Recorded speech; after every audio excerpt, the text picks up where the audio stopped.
మాది బొబ్బిలి విజయనగరం జిల్లా.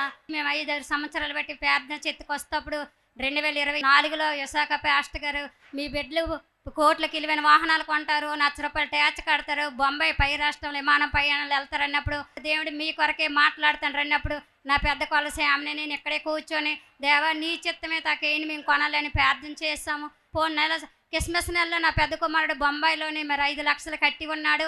మరి మాకు ఈ పని జరగలేదు, బొంబాయి నుంచి ఎలాగొస్తుంది పోనమని అన్యజనులు అనుకున్నప్పుడు నా కుమారుడిని 8వ నెలలోని నాన్న మన విశాఖ పాస్టర్ గారు మాట్లాడారు కదా, ఆ ప్రార్థనకి వెళ్దాం, అయ్యగారు ఏ మాట్లాడితే ఆ మాట జరుగుతుందని నేను 8వ నెలలో ప్రార్థన చేతి తీసుకొచ్చాను. నా పెద్ద కుమారుడు నేను వచ్చినప్పుడు అయ్యగారికి చెప్పాం, అయ్యగారండి మేమైతే మరి 5 లక్షలు కట్టి ఉన్నాము, 10 నెలలు అయిపోతుంది, మరి బండి పైన సవలేదు అయ్యగారు, మేము ఎంతో ఏడుస్తాను, మీరు ఒక మాట మాట్లాడితే జయం పొందుతుంది అన్నప్పుడు అయ్యగారు నా పెద్ద కుమారుని పట్టుకొని తల మీద నూనె వేసి నీకు 8వ నెలలోని పైనీస్ అయిపోద్ది పో అన్నారు.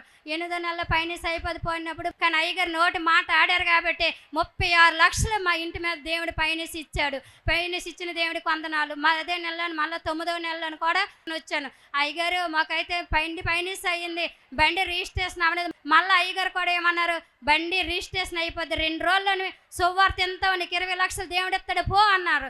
అన్నప్పుడు కూడా మేమైతే లక్ష్మీవారం నాడే వచ్చాము, శుక్రవారం నాడైతే ఆఫీసులన్నీ 4 గంటలకి 5 గంటలకి కట్టివేస్తాం. కానీ మా కొరకు దేవుడు ఇస్సాకు అయ్యగారి ద్వారా మాట్లాడాడు కాబట్టి అప్పుడు ఏంటైందంటే రాత్రి 7 గంటల సమయంలోనే నా కుమారుడు పేరుని బండి రిజిస్ట్రేషన్ అయిందని శుక్రవారం నాడు 8 గంటలకి మెసేజ్ పెట్టారు బండి పట్టుకెళ్ళిపోమని. ఇదంతా పేరున చేతి విశాఖ పేరున ద్వారాగే జరిగింది. ఆ జరిగిన వెంటనే సంతోషించి 10 నెలల్లో కూడా దేవుడి కృప వల్ల మా డబ్బులు ధన సాయం దేవుడి సాయం చేసి ఆ 10 నెలలు కూడా ఆ కోట్లకి విలువైన వాహనం మా ఇంటికి వచ్చింది. ఆ బండి వచ్చింది. 10 నెలలను మేము సాక్ష్యం చెప్పాలనుకున్నప్పుడు మాకు అవకాశం లేదు.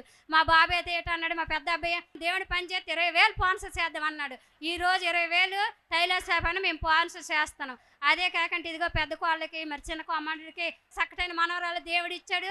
అయ్యగారే మాట్లాడారు ఏంటంటే నార్మల్ డెలివరీ అయినప్పుడు చక్కటైన బిడ్డనిస్తారు పో అన్నప్పుడు ఎంత ఆరోగ్యాన్ని బిడ్డడు దేవుడు ఇచ్చినంతకి నా చిన్న కోమడి ఇస్తున్న దేవుడికి వందనాలు. 2005 4వ నెలలోనే ఆమె నేను పెద్ద కోడలు తీసుకొని వచ్చాను. అయ్యగారండి మరి మా పిల్లకి 2003లో పెళ్ళి అయింది, 4 సంవత్సరాలు అవుతుంది, నాకు మనవడు కావాలి అయ్యగారు మీరు ప్రార్థన చేయండి అన్నప్పుడు అయ్యగారు ఒక మాట అన్నారు, నీ కొడుకుని తీసుకొని రా అన్నప్పుడు నా కాళ్ళు అంతే అప్పుడు ఏడు చేసిందే ఇల్లప్పుడు మా బాబుకు ఒక మాట చెప్పాము. ఇప్పుడు 4వ నెలలోనే 5వ నెల ప్రార్థన చేతికి వెళ్దాం దేవుడు కంపల్సరీగా బిడ్డలు ఎత్తాడు అన్నప్పుడు 5వ నెలలోనే నా పెద్ద కోళ్ళు నా పెద్ద కొడుకు నా చిన్న కుమారుడు అందరం వచ్చి పళ్ళు పట్టుకొని అయ్యగారి కాడికి వెళ్ళాము. అయ్యగారు 5వ నెలలోనే పండుగ ప్రార్థన చేసి బిడ్డలకి ఇచ్చి ఏమన్నారంటే నీకు గర్భఫలం ఈ నెలలో కనపరమవుతుంది పో అన్నారు. ఇదిగో నా పెద్ద కోళ్ళకి 5వ నెల కనపరమైంది. ఇప్పుడు 6వ నెల కోడలు కూడా తీసుకొచ్చాను. ఈ మనమన్నీ ఈ కోడలే ఆ వాహనం ఇచ్చినందుకు ప్రార్థన చేసిన అయ్యగారికి ఈ టైలర్ శాఖ ద్వారా మేము అభివృద్ధి పడినందుకు ఈ ప్రార్థన శక్తి ద్వారా ఎంతో రుణపడి ఉన్నాం. మాకు ఈ మేలు చేసి దేవునికి వేలాది వందనాలు.